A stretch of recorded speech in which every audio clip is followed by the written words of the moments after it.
Microscopic Ohm's law can be written as J is equal to sigma V, and we know that 1 by sigma is equal to resistivity. Reciprocal of sigma conductivity is known as resistivity. Okay, now here see R is equal to resistance in terms of length and area is given by R is equal to rho L by.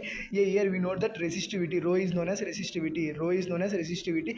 Resistivity is independent of length and area, but resistance is directly proportional to length and inversely proportional to area.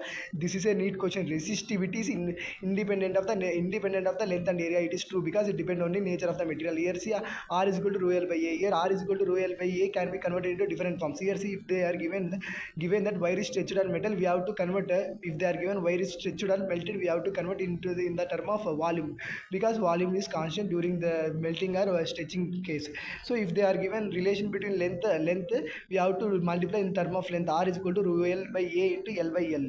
Here we know that area and product of area and L, we will get the volume. So rho L square by volume V. So rho R is directly proportional to rho L square.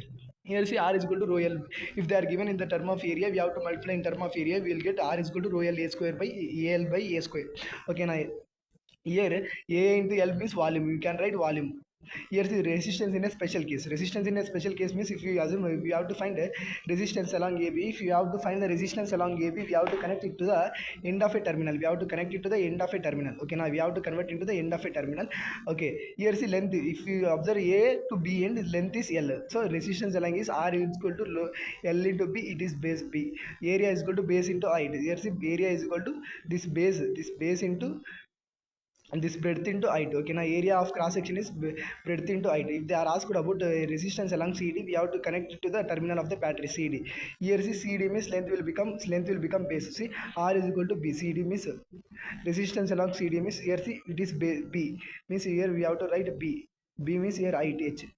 Okay, now R resistance along CD is equal to rho B by L into H. Okay, if they ask about resistance along EF means, we have to connect end of the terminal E and F to the terminal of a battery.